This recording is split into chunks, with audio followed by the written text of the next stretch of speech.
Qu'est-ce qui est le plus important? Le plus important, c'est-il de savoir qu'est-ce qu'on doit faire ou de savoir qu'est-ce que nous sommes? Qu'est-ce qui est le plus important pour nous en tant que croyants? Est-ce que c'est de découvrir qui nous sommes ou de découvrir ce que nous devrions faire? Qui nous sommes? Le restant va venir plus facile, va être plus facile à comprendre, va être plus facile à accepter, va être plus facile à faire et à vous désirer mettre en pratique si nous savons qui nous sommes en tant que croyants. On vient de chanter ensemble « C'est mon désir ». C'est mon désir de ressembler à Jésus-Christ, d'être comme toi. Donc, il y a quelque chose en nous qui est gravé en nous, qui fait partie de nous, qui désirons être comme celui qui nous a sauvés. Si ce désir-là n'est pas là, peu importe ce que vous allez faire, ça va être une religion. Parce que Jésus il dit quoi une fois à son peuple? Vous faites tout ce qui est correct, mais votre cœur n'est pas là. Ce qui n'était pas en dedans quelque chose de différent. Mais nous, vu qu'on était changé à l'intérieur, l'extérieur va devenir normal et plus naturel pour nous de vouloir faire. Parce qu'on a un désir. Et ce désir-là a été implanté dans notre cœur par la nouvelle naissance, par l'Esprit de Dieu qui est en nous. Il fait partie de nous, ce désir-là. Et ce matin, c'est ce que nous étudions dans l'Épître aux Romains. Nous désirons connaître ce que Dieu a fait pour nous, connaître ce qu'il fait en nous. Il y avait des amis qui venaient nous visiter cette semaine. Je leur ai dit une chose que je vous ai répétée souvent. C'est plus important pour moi de vous dire ce que Dieu est en train de faire dans votre vie que de vous dire ce que vous devriez faire pour Dieu. Non qu'on ne doit pas savoir ce qu'on devrait faire, mais c'est plus important de découvrir qu'est-ce que Dieu est en train de faire. Je crois que la vie chrétienne devient un lourd fardeau quand on est toujours en train de se lamenter ou d'essayer de découvrir, d'essayer de savoir qu'est-ce qu'on doit faire. Qu'est-ce qu'on doit faire? J'ai pas fait ça, puis là, j'étais des années à prêcher aux chrétiens, tu ne devrais pas faire ça, vous devriez faire ça, vous devriez faire ça plus, tu dois faire ça moins. Et ça, il y avait un fardeau sur leur dos plutôt qu'une libération. Mais de découvrir qu'est-ce que Dieu est en train de faire, ça nous libère, ça nous donne de la joie. Ça nous donne excusez l'expression anglophone, le fuel pour fonctionner. Ça nous donne l'énergie pour passer à l'action. Ça nous donne les bons motifs pour passer à l'action. Vous allez voir, mais qu'on arrive dans Romains 11, l'apôtre Paul va dire, à cause de ce que je viens de dire dans les 11 premiers chapitres, voici ce que vous devez faire maintenant. Là, il va faire juste 3 chapitres. Il fait 11 chapitres sur ce que Dieu est en train de faire et 3 chapitres sur ce que nous devons faire. Ça nous dit vraiment comment est-ce que lui voit la situation aussi, l'apôtre Paul. Dans le chapitre Romains, chapitre 6, au verset 15, 6-15, c'est marqué, quoi donc? Pécherions-nous parce que nous sommes non sous la loi, mais sous la grâce? Et l'apôtre Paul dit, loin de là. Loin de là. Il dit, est-ce que maintenant, le fait qu'on n'est plus sous la loi, on n'est plus sous la loi comme les Juifs étaient sous la loi, donc vu qu'on n'est plus sous la loi, allons-y, il n'y a plus de loi. Un jour, j'étais à Montréal, il y a quelques années de cela. Je m'en allais à Vancouver, en train. Et on avait monté à Montréal, en autobus, avec mes amis et moi. Et là, on avait été à la gare, et on attendait notre train qui partait vers minuit. Et on avait du temps, on avait 1 heure ou 2 devant nous autres. Donc, on a mis nos bagages dans un locker, on a bordé ça, on est parti en ville. On devait se promener dans la ville de Montréal. On était des petits gars de la campagne, on avait hâte de voir la grande ville. Et tout d'un coup, on s'est mis à entendre un de ces vacarmes épouvantables. Vacarme d'une foule en folie, de vitres qui cassaient partout. Fait que, on voyait tout le monde partir à courir, fait qu'on a fait les moutons, on est parti à courir, nous autres aussi, dans la direction du bruit. Ils ont arrivé sur l'une des grandes rues de Montréal, je ne me souviens pas quelle rue. Et là, il y avait une foule à peu près de 1000 personnes qui cassait toutes les vitrines, un après l'autre des magasins, et ils rentraient dans les magasins, et ils volaient tout ce qu'il y avait là, puis ils ressortaient, puis ils mettaient ça dans leur char, puis ils partaient, ils s'enfuyaient avec ça. Tout le monde volait ce qu'il y avait dans les magasins. Donc pourquoi ils faisaient ça? La police de Montréal était en grève. Il n'y avait plus de loi. Il n'y avait plus de loi. C'est pas parce qu'il n'y avait pas de loi, c'est parce que le fait qu'il n'avait plus de police, l'être humain a laissé exprimer ce qu'il y avait dans son cœur. Qu'est-ce qui le retenait? C'était son cœur? Non, c'était la police qui le retenait. T'enlèves la police, la folie sort. Parce que c'est la folie qui était dans son cœur. Faites-vous-en pas, j'ai rentré dans les magasins aussi, je n'étais pas mieux que les autres. Pas longtemps après ça, dans la même semaine, ils ont fait venir l'armée, puis ils ont mis l'armée là en place. Ça, c'était en 69. Il y en a qui se rappellent de ça. Je m'en rappelle parce que je m'en allais à Vancouver, j'avais 19 ans. Quand il n'y a pas de loi, l'être humain, c'est le bordel. Mais la loi ne change pas son cœur. La loi fait juste retenir par des conséquences fâcheuses, des conséquences douloureuses. Pourquoi est-ce qu'on arrête au stop? Pourquoi qu'on ne va pas trop vite? On le sait quand on voit des petites lumières rouges. Mais tout le monde, hein? Vous mettez une police sur le bord de la 117 ou sur la 15. D'un coup, tu te dis, voyons, comment ça que tout le monde ralentit? Et tu vois un petit peu plus loin qu'il y a une police qui est là. Elle peut juste les faire ralentir. Ils s'en allaient tous. Mais d'un coup, qu'ils sont passés à la police, ils repartent tout en bas. Vous le faites, hein? Je vais le faire aussi. Je vais le faire aussi. C'est l'extérieur qui contrôle l'intérieur. Mais Dieu a dit, je vais changer ça. Dieu a dit, je vais changer ça. Je vais changer l'intérieur. L'intérieur. Pour qu'on désire faire les choses pour le Seigneur. Et non pas une loi qui nous oblige. Fait que là, il y en a qui disent, mais s'il n'y a plus de loi, parce que l'apôtre Paul il a dit, il n'y a plus de loi, on est sous la grâce, on est fait une même plante avec Jésus-Christ, on est pardonné. Donc il dit, s'il n'y a plus de loi, péchons. Allons-y, c'est qu'il dit au verset 15. Péchons. À cause qu'on est sous la grâce, tenons-nous pas, on est pardonné. Mais il dit, non, loin de là, ça ne fait pas ça. La grâce ne fait pas ça. Si quelqu'un vous dit ça, et que vous le voyez agir de même, dites-lui bien, il n'a pas goûté la grâce, parce que la grâce ne fait pas ça. C'est pas la réaction de la grâce, ça. Quand je goûte la grâce, que je vis sous la grâce de Dieu, ça ne fait pas ça dans ma vie. Quand Joseph a sorti de sa prison en Égypte et qui est allé voir le pharaon qui était en train de virer un peu de ma boule à cause de ses visions et de ses rêves, qu'est-ce qui a fait du bien à Joseph a fait du bien à Pharaon en interprétant les rêves. Quelle était la réaction de Pharaon? Est-ce qu'il a dit, bon, maintenant que je le sais, on retourne en prison, mon espèce d'esclave? Qu'est-ce qu'il a fait? Il l'a élevé, il a fait du bien.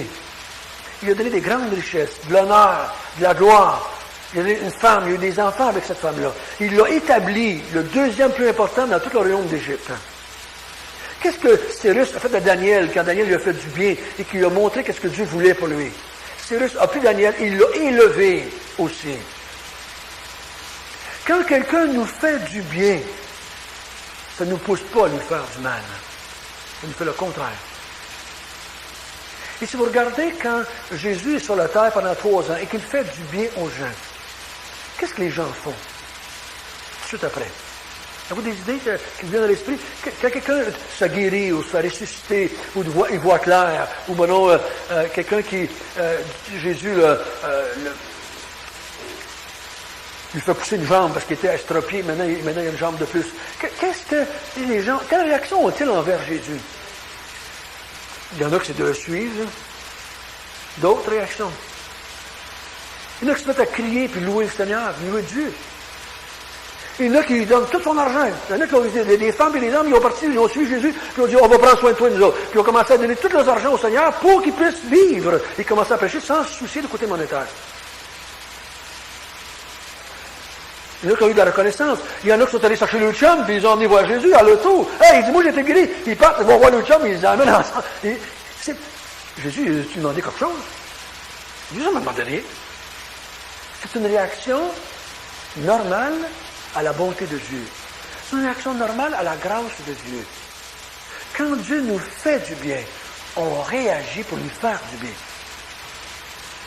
Maintenant, quand l'apôtre Paul arrive au chapitre 15, puis qu'il dit, au verset 15, puis il dit, hey, c'est pas à cause qu'il n'y a plus de loi, et que maintenant Dieu nous a fait grâce, qu'on va pécher, qu'on va vouloir se voter dans le mal, puis dire, oh, il n'y a rien là, je suis sauvé pareil. Ben non. Il dit, loin de là.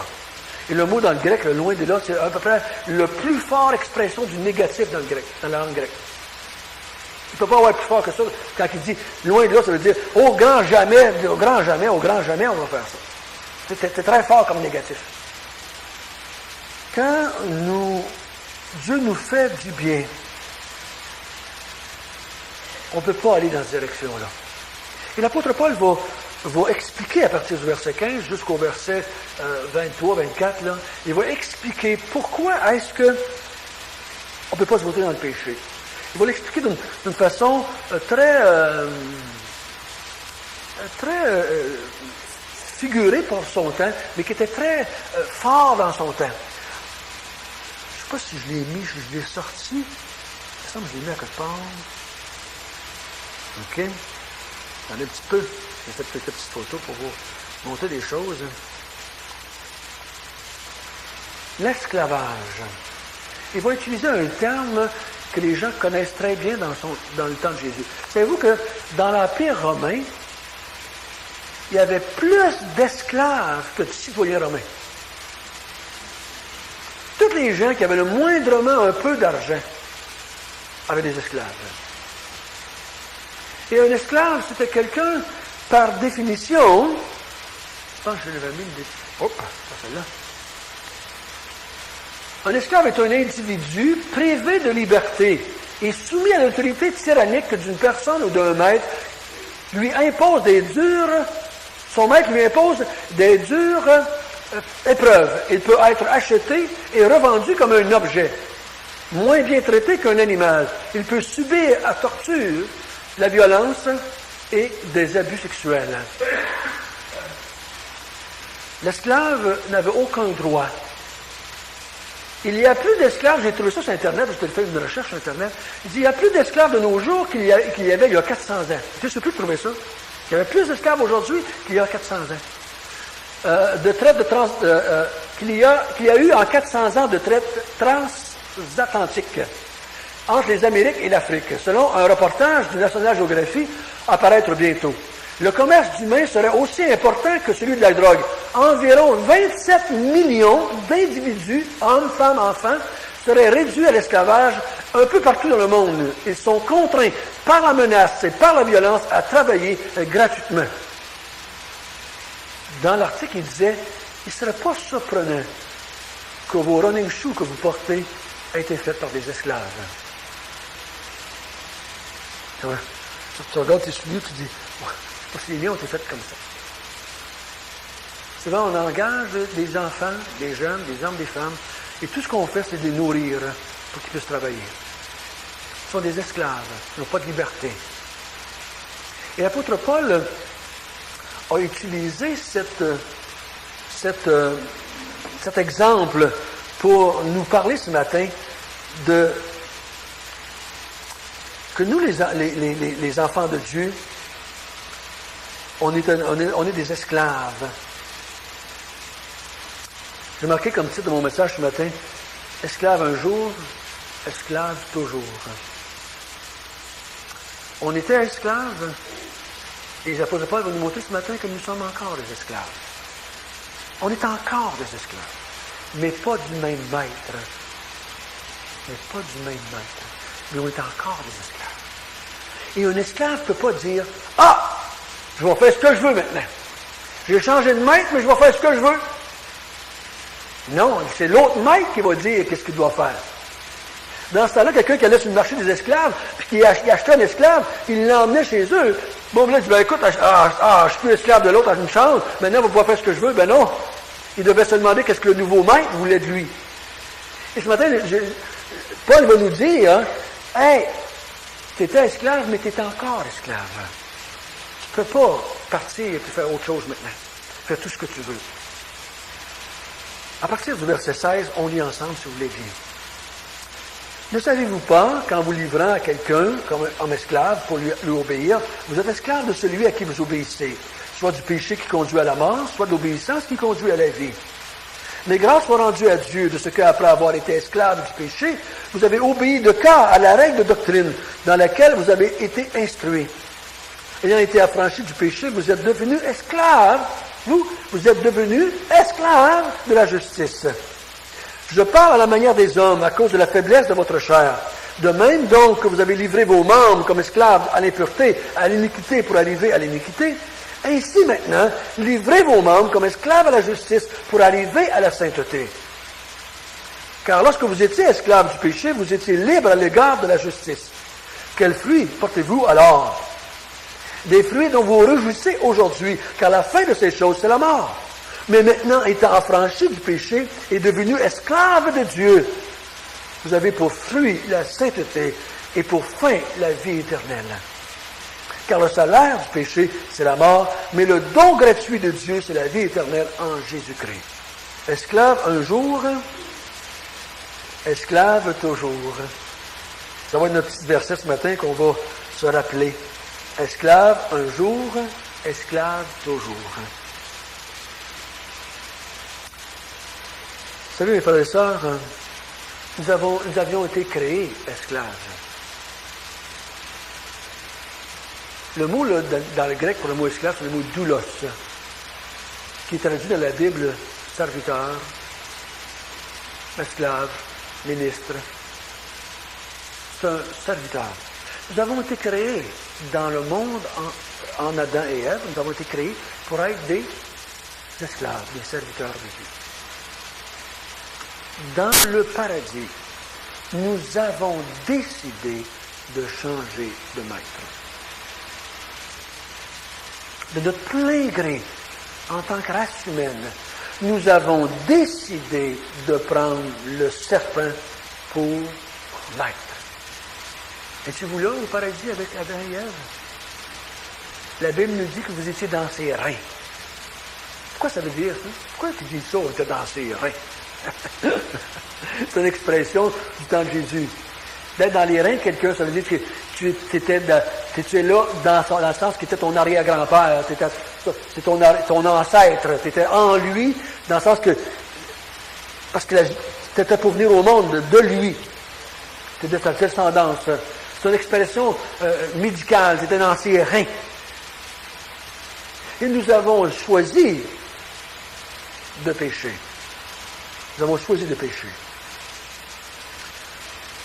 Nous allons voir ce matin qu'à cause que nous avons été passés, que nous ne sommes plus sous la loi et que nous sommes sous la grâce, nous ne péchons pas. Nous ne désirons pas pécher. Nous péchons en tant qu'être humain. Mais notre désir dans notre cœur, vu qu'on est devenus maintenant des esclaves de Dieu, on va voir ensemble qu'on désire le bien. On désire la sainteté. On désire la justice. Comme on a chanté tout à l'heure. Je désire dans mon cœur être comme Jésus-Christ. On va voir ensemble cette vérité ce matin. Premièrement, on a vu que nous sommes esclaves de celui à qui nous nous livrons. Nous sommes esclaves de celui à qui nous obéissons. Et comme je viens de le dire, Adam a décidé d'obéir à quelqu'un qui lui parlait. Et le fait qu'il a décidé d'obéir à ce personnage-là, il s'est livré comme esclave, n'est-ce pas? Si tu fais ce que je te dis, n'es-tu pas mon esclave? C'est moi qui dirige ta vie. Je te dis quoi faire. Tourne à gauche, tourne à droite, descends, monte, mets-toi à genoux, donne-moi ton argent. Hein? T'es mon esclave. Si tu fais ce que je te dis, t'es mon serviteur, t'es mon esclave. En se livrant au serpent, l'homme a décidé de devenir son esclave. N'est-ce pas ce que la Bible nous dit aussi? Nous sommes esclaves du péché. Esclaves de la mort. Esclaves du diable. Nous étions des enfants du diable. C'était notre père. Et délibérément, l'être humain a pris cette décision-là. En Adam. On a vu ça dans le chapitre 5. Le péché est entré par un seul homme, et la mort est entrée ensuite à tous les hommes, et tous sont péchés. Nous sommes devenus en lui des esclaves du péché. Jésus, lui, va obéir, on va voir un petit peu, Jésus va obéir à la justice. Et ça va influencer aussi de qui est-ce qu'il est le maître. Et en même temps, il dit au verset qu'on a vu ensemble, au verset que nous, on a décidé d'obéir à la règle de doctrine. Nous avons décidé, nous, d'obéir à la règle de doctrine. Y en a-t-il qui ont d'autres Bibles que ça, ce matin? Dans ma Bible, c'est marqué règle de doctrine, mais y en a-t-il qui ont d'autres traductions? Vous avez tout du second matin? Hein? Sur le verset...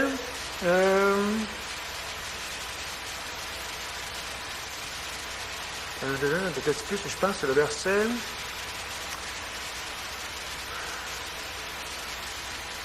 Au verset 17. Mais grâce soit rendue à Dieu de ce que, après avoir été esclave du péché, vous avez obéi de cœur, à la règle de doctrine dans laquelle vous avez été instruits. As-tu d'autres traductions? J'ai deux autres traductions aussi, c'est traduit un petit peu différemment. Marcel, pareil?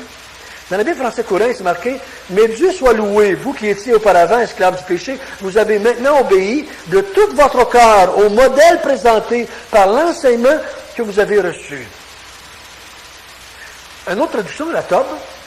« Rendons grâce à Dieu, vous étiez esclaves du péché, mais vous avez obéi de tout votre cœur à l'enseignement commun auquel vous avez été confiés. » Il dit, le jour où de tout votre cœur vous avez décidé d'obéir à la règle de doctrine, d'obéir à l'enseignement que vous avez reçu, d'obéir à ce que moi j'appellerais aujourd'hui l'Évangile, vous êtes devenu son esclave.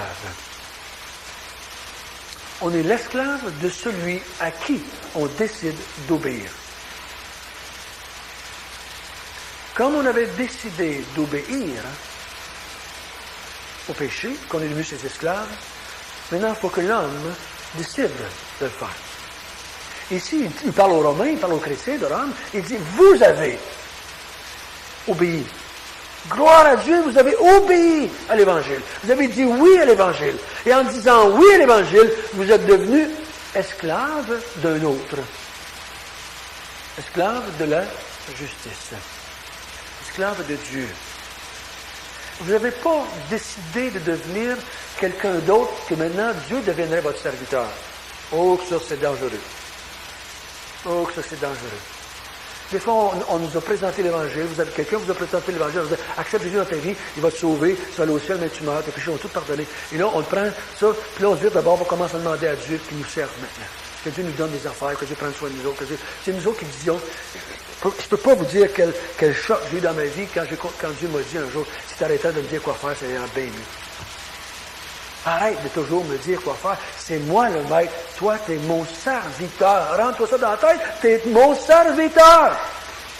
C'est moi qui dois le faire. Et je peux vous dire, mais j'arrive au ciel, il y a une chose que je demande au Seigneur. Quand est-ce que j'ai été sauvé? C'est-tu il y a 28 ans ou il y a 26 ans? Parce que 2 ans après avoir fait profession de foi, d'avoir été sauvé parce que mes péchés étaient pardonnés. J'ai été pendant 1 an et demi, quasiment 2 ans, à me battre avec le fait que je ne voulais pas être un serviteur de Dieu. On ne m'avait pas dit ça quand on m'a présenté l'Évangile. On m'avait dit, crois au Seigneur Jésus, tu vas aller au ciel, mais tu meurs. Moi, je ne voulais pas aller en enfer, donc j'ai accepté ça. Et tout d'un coup, je lis ma Bible, puis je m'aperçois qu'il faut que je serve Dieu. Voyons donc. Là, le pasteur est en avant, puis il me crie par la tête que je dois faire toutes sortes d'affaires. Voyons donc! Oh! Hey! Personne ne me dit ça, moi, comment c'est que c'est ça, là? Vous m'avez dit d'accepter le Seigneur, que j'irai au ciel. Tout d'un coup, vous me dites, fais ça, fais pas ça, va pas là, mange pas ça, touche pas à ça. Voyons là, votre affaire. Dis-moi tranquille. Là, je disais, je voyais bien qu'il fallait que je serve Dieu. Je le voyais dans le Nouveau Testament. Et ça m'a pris 2 ans, mes frères et sœurs, à dire finalement, oui, j'accepte d'être ton serviteur. Ça m'a pris 2 ans à dire ça clairement dans ma tête. OK, j'accepte maintenant de te servir. Je suis ton esclave. Tu peux me dire quoi faire. La vie chrétienne n'est plus la même après. C'est plus la même. Je venais de réaliser que j'étais un serviteur, un esclave. C'est pas quelque chose que nous faisons à tous les jours. C'est quelque chose qu'on a fait une fois dans notre vie. Quand on a dit, oui, j'obéis à la règle de doctrine. Oui, j'obéis à cet enseignement, à l'Évangile. Oui, je le prends. C'est ma règle de conduite, moi. Dieu a fait de moi son esclave. Il a fait de moi son serviteur et sa servante. Ben, peut-être que si vous dites dans votre cœur ce matin, ouais, ben moi non plus, on ne m'avait pas dit ça. Quand j'étais sauvé.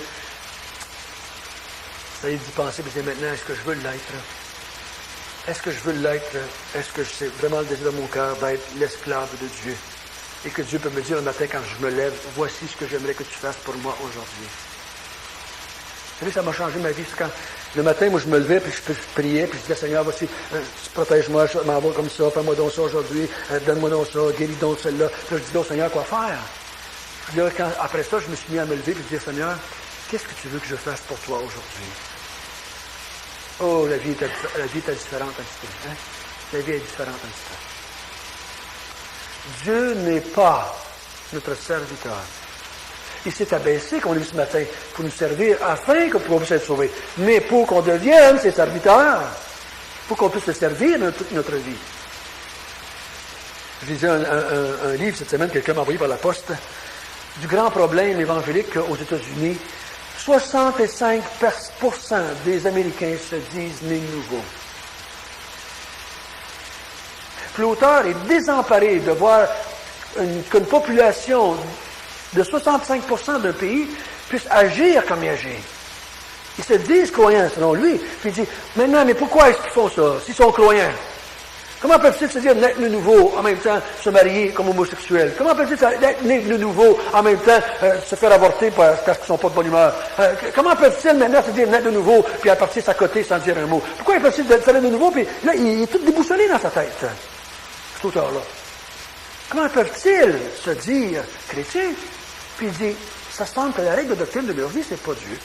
Mais peut-être qu'ils ont accepté le Seigneur juste pour aller au ciel. Et non pas pour être son serviteur. Nous sommes esclaves de celui à qui on obéit. Ça veut pas dire qu'un chrétien, des fois, ne désobéit pas. Ça veut dire qu'un chrétien ne pêche pas. Ici, on parle d'une décision première. J'obéis à la règle de doctrine, j'obéis à l'Évangile, et Dieu fait de moi une nouvelle personne, je deviens son esclave, il paye ma rançon, comme on l'a vu ce matin, et je deviens son esclave.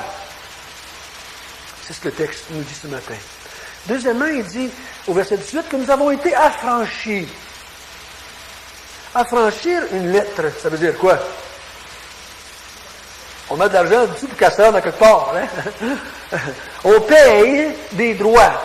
Hein? On paye des droits. On paye 52. 52 ou 51? 55? Oh, je suis en retard. OK. On paye, mettons, 55. Et là, on dit, j'ai payé mon droit, tu dois prendre ma lettre et aller l'amener là-bas. J'ai payé le droit, mon service. Affranchir, ça veut dire qu'on paye pour avoir un service. On paye pour quelque chose. Et Dieu dit, j'ai été affranchi. Et remarquez bien ici que affranchir un esclave, c'est vous avez été affranchi. Il parle des chrétiens ici de Rome. Le mot, quand on dit vous avez été affranchi, c'est quel temps de verbe ça? Vous avez été affranchi. C'est un passé composé. Et dans le texte original, c'est une action qui est passée une fois dans le passé et c'est fini. Et en même temps, c'est un verbe à la voix active ou passive. Vous avez été affranchi. C'est ce qu'on voit en français? C'est une voix passive. Ça veut dire que j'ai subi ça. Ma lettre ne s'affranchit pas elle-même. Il faut que quelqu'un l'affranchisse. Avez-vous déjà oublié de mettre un time sur une lettre? Qu'est-ce que ça fait? Elle vous revient. Elle vous revient. Ou bien l'autre dans l'autre bout qui la reçoit, il faut qu'il paye, lui. Et on ne peut pas s'affranchir seulement. Il dit, vous avez été affranchis. Quelqu'un a payé pour vous. Vous étiez passif. Il dit, vous avez été affranchis du péché. Quelqu'un a payé pour qu'on soit affranchi du péché. Et on sait, nous, c'est Jésus-Christ. On va le voir au verset 23. Vous avez le don gratuit de Dieu, hein, en Jésus-Christ. C'est Jésus-Christ qui a payé pour qu'on puisse être affranchi. Nous avons été affranchis du péché. Qu'est-ce que ça veut dire? C'est comment vous comprenez aujourd'hui dans votre vie de tous les jours? J'ai été affranchi du péché. Qu'est-ce que ça veut dire pour moi, chrétien, maintenant, aujourd'hui, le 12 octobre 2003? Comment est-ce que je vis ça, le fait que j'ai été affranchi? Il y en a qui comprennent que je ne fais plus de péché à cause de ça. J'ai rencontré un homme un jour qui, lui, à cause de ces versets-là, à cause de ces vérités-là, il ne faisait plus de péché qu'il disait. Jamais. Jamais, il ne péchait plus. Juste, des fois, involontairement, il ne voulait pas, là, mais il le faisait, et donc Dieu, il n'en voulait pas pour ça, parce que c'était involontaire. Ils comprenaient mal le texte. Qu'est-ce que le texte veut dire? Parce que je suis un affranchi du péché. Ça m'est arrivé, moi, il y a 27, 28 ans, 26 ans, je ne sais plus, en tout cas dans ce coin-là. J'ai été affranchi du péché. Ça veut dire que moi, le péché, je ne suis plus son esclave. Il n'a plus le droit sur moi. Il ne peut plus me donner des ordres comme il voulait avant. Il ne peut plus me donner la mort comme il pouvait avant. Il ne peut plus faire de moi ce qu'il voulait. J'étais affranchi, je ne suis plus son esclave. Avant ça, je ne pouvais pas lui dire non. Maintenant, je peux lui dire non. Et je suis affranchi, donc il n'y a plus aucun pouvoir sur moi pour l'éternité. Il n'y a plus de pouvoir sur moi le péché. J'étais affranchi.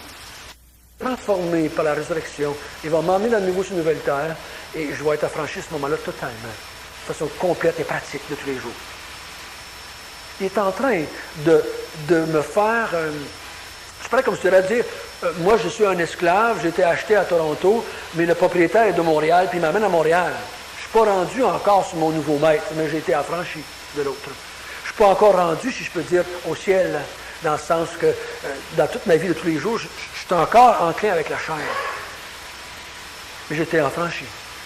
Je suis un affranchi. Je peux dire non. Et je peux me rappeler le soir, quand je me couche, j'ai été affranchi. Donc le péché ne peut plus me donner la mort. J'ai péché aujourd'hui, mais j'ai été affranchi. Le Seigneur a payé pour moi afin que je puisse être affranchi. La troisième vérité qu'on voit dans le texte ce matin, c'est l'esclave est comme son maître. Du verset 19 jusqu'au verset 23. L'esclave est comme son maître. Si vous étiez mon esclave ce matin, et que vous me suiviez. Parce que moi, je m'en vais, vous êtes mon esclave. Vous allez venir où? À la même place que moi je vais. Vous allez faire comme moi. Vous êtes mon esclave. Tel esclave ou tel maître, tel esclave. Vous êtes comme votre maître. Vous ne pouvez pas continuer à vivre comme l'ancien maître. Parce que le nouveau maître va vous donner une nouvelle règle de vie. On dit, maintenant, avant ça, tu couchais à terre, maintenant, tu vas coucher dans un lit. Avant ça, tu ne t'habillais pas, maintenant, tu vas t'habiller. Avant ça, tu mangeais avec tes mains, maintenant, tu vas manger avec une cuillère. En tout cas, peu importe ce qu'il va nous donner. Lui, le nouveau maître, a des nouvelles règles, de nouvelles façons de faire, une nouvelle façon de s'occuper de son esclave. Il dit, quand vous étiez esclave du péché, vous étiez libre à l'égard de la justice. Ça veut dire qu'on n'était pas obligé de faire ce que la loi nous disait. On était libre, on était l'esclave d'un autre. Dieu ne pouvait pas nous dire quoi faire. On n'était pas son esclave, on était l'esclave du péché. Donc on était libre, on n'avait aucune redevance à la justice. On n'avait aucune redevance à Dieu, parce que lui qui était la justice. Si moi je suis un esclave de quelqu'un, s'il passe un autre maître au côté, il ne peut pas rien me dire. Je peux même y faire une grimace. Il n'y a aucun contrôle sur moi. Je ne dois rien. Je suis l'esclave d'un autre. J'avais choisi en Adam d'être l'esclave du diable, d'être l'esclave du péché. Donc, Dieu n'avait aucun droit sur moi. Je ne voulais rien savoir de lui. Je n'étais pas son esclave. Donc, il dit, vous étiez libre. Il dit, qu'est-ce que vous faisiez? Vous portez des fruits dont vous rougissez aujourd'hui. C'est un phénomène assez spécial, ça. C'est juste l'être humain qui est rougi. Les chiens ne rougissent pas. Les chats ne rougissent pas. Les singes ne rougissent pas, même s'ils nous disent qu'ils sont nos ancêtres. On ne veut pas rougir. Hein? Les noirs. Ah, peut-être, mais on ne le voit pas. Pourquoi on rougit? Y a-t-il qui veulent s'oser? Quand vous rougissez, vous autres, c'est pourquoi vous rougissez. Pourquoi vous êtes gênés? Pourquoi vous êtes gênés? Vous avez fait quelque chose, et là, vous rougissez. Parce que si vous étiez tout seul dans le bois, vous faisiez la même chose, est-ce que vous rougiriez? Non. Vous rougissez parce qu'il y a du monde autour de vous autres. Hein? S'il n'y a pas de monde, on ne rougit pas. Si je suis tout seul dans la maison, puis que je m'enfarge, je tombe avec mon verre de lait, je me relève, puis je suis mon pigras, comme on dit en québécois. Mais s'il y a du monde alentour, qu'est-ce qu'on fait? Quand vous tombez sur la rue, c'est quoi votre premier instinct? Regardez, c'est du monde qui vous voit tomber. Puis là, on regarde le genou après, aïe, aïe, aïe, ça fait mal. Mais t'as regardé avant, ça fait du monde. Pourquoi? Et là, s'il y a du monde, puis si ils ont le malheur de rire en plus, ils sont pliés en deux, et là, on vient tout rouge.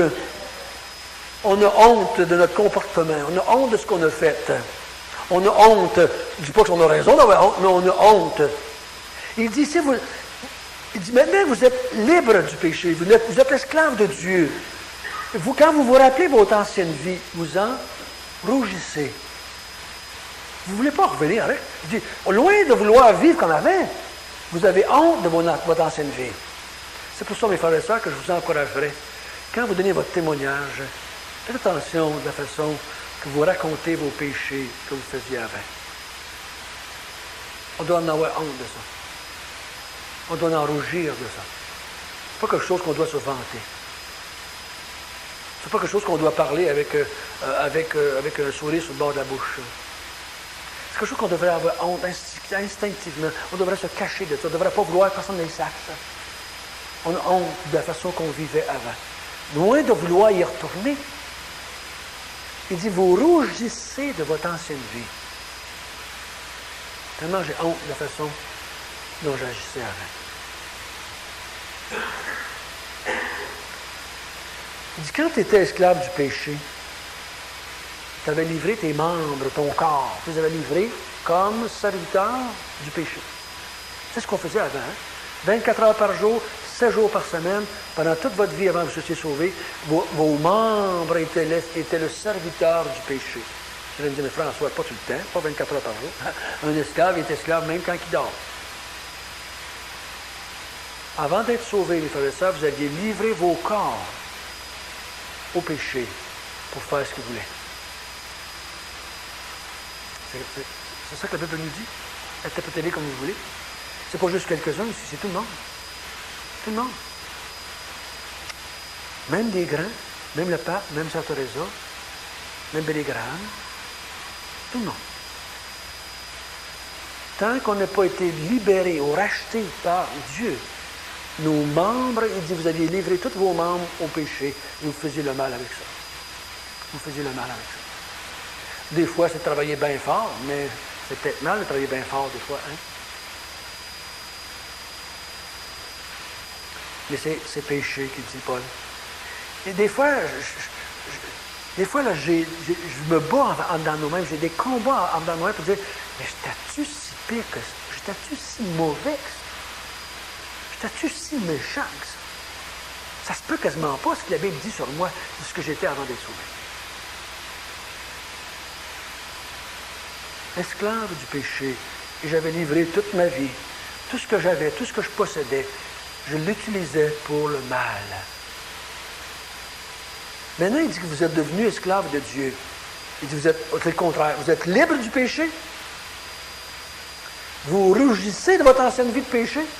Et maintenant, vous portez des fruits, non pas qui mènent à la mort, mais des fruits qui portent à la vie éternelle.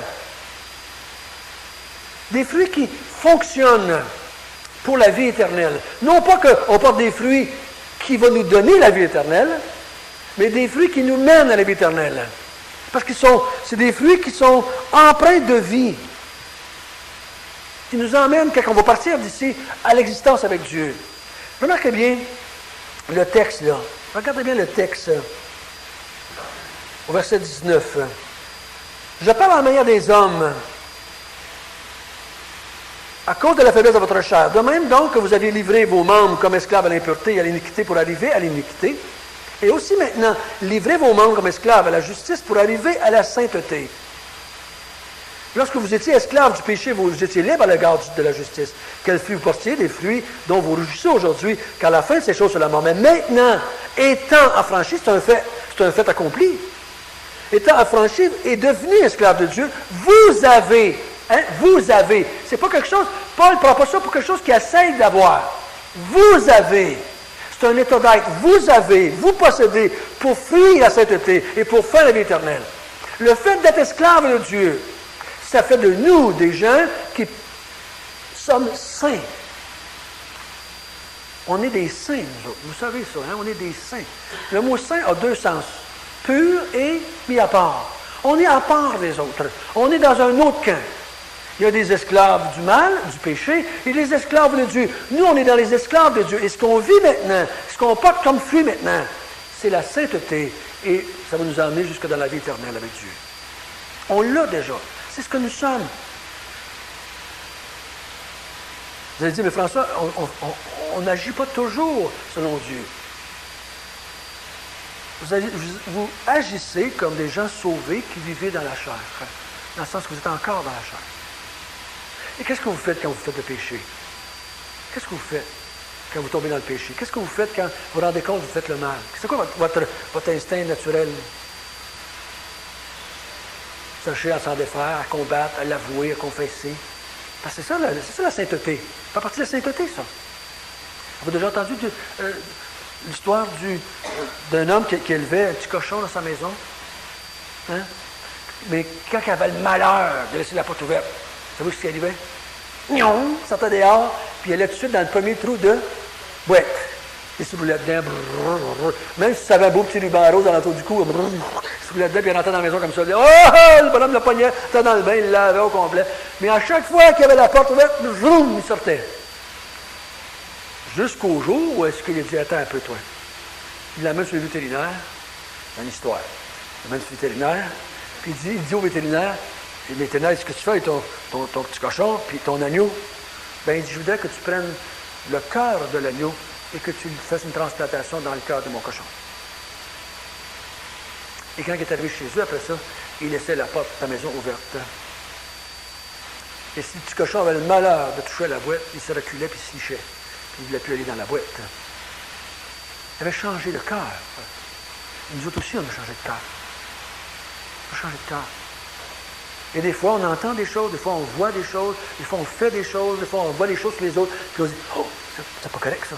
C'est pas bien, ça, c'est mal, ça. Des fois, on voit dans notre propre vie, oh, ce que j'ai fait là. Et cet esprit nous convainc, oh, c'est mal ce qu'on a fait. Il y a quelque chose dedans de nous autres qui fait dire, maintenant, tu te liches quand tu fais le péché. Tu veux enlever ça. Tu veux travailler avec ça. Tu te réjouis plus de ça. Comprenez-vous ce que je veux dire? C'est ce qu'on vit. Ça, c'est la sainteté. Ça, c'est des fruits qui nous amènent à la vie éternelle. C'est comme ça qu'on est. Même dans la désobéissance, on agit encore comme quelqu'un qui est un saint. Parce qu'on réagit à ça. On réagit à ça. Donc ce matin, on est passé on est esclave un jour, esclave toujours. Esclave un jour, esclave toujours. Et maintenant, on est des esclaves de Dieu. L'apôtre Paul, il dit dans Éphésiens 6, non seulement sous leurs yeux, comme pour plaire aux hommes, mais comme des serviteurs de Dieu, qu'ils font de bon cœur la volonté du Seigneur. C'est notre désir ce matin. C'est pour ça qu'on est ici ce matin. C'est notre désir de connaître la volonté de Dieu. C'est notre désir de vouloir faire comme Dieu. Et quand on tombe, nous voulons se relever. On veut marcher avec Dieu. Esclave de Dieu. Un esclave de Dieu ne peut pas dire « Ah, ben là, je voudrais vivre encore comme avec mon ancien maître. C'est jamais mieux ça, là. » L'esclave de Dieu ne fait pas comme les Juifs pendant qu'ils étaient dans le désert. « Oh, on aurait dû rester en Égypte. C'était bien mieux en Égypte. » Celui qui est né de nouveau ne pense pas comme ça. Il ne pense pas comme ça. Des fois, j'entends les chrétiens dire « Ah, c'est pas facile la vie chrétienne. C'est dur la vie chrétienne. » Hein? C'est dur pour quelqu'un qui n'est pas chrétien. Pour quelqu'un qui est chrétien, c'est fantastique. Fantastique. Des fois, on est triste de pécher. Mais c'est pas dur. C'est pas dur. Prions ensemble. Notre Père du ciel, nous sommes contents ce matin que tu as fait de nous tes esclaves. Merci que c'est à cause de toi que tout cela est arrivé. À cause de ce don gratuit que tu nous as donné en Jésus-Christ. À cause de ce don qui est la vie éternelle. Le salaire d'être l'esclave du péché, c'était la mort. Mais le salaire d'être esclave de Dieu, c'est la vie éternelle. Merci Seigneur Jésus. Merci d'avoir payé la rançon. Merci de nous avoir affranchis. Merci d'avoir fait de nous tes enfants. Merci de nous avoir donné la vie en abondance. Merci d'avoir fait de nous des gens qui ont un espoir assuré. Un espoir assuré. Rien dans ce monde ne peut nous séparer de toi. Glorifie-toi dans nos vies. Au nom de Jésus. Amen.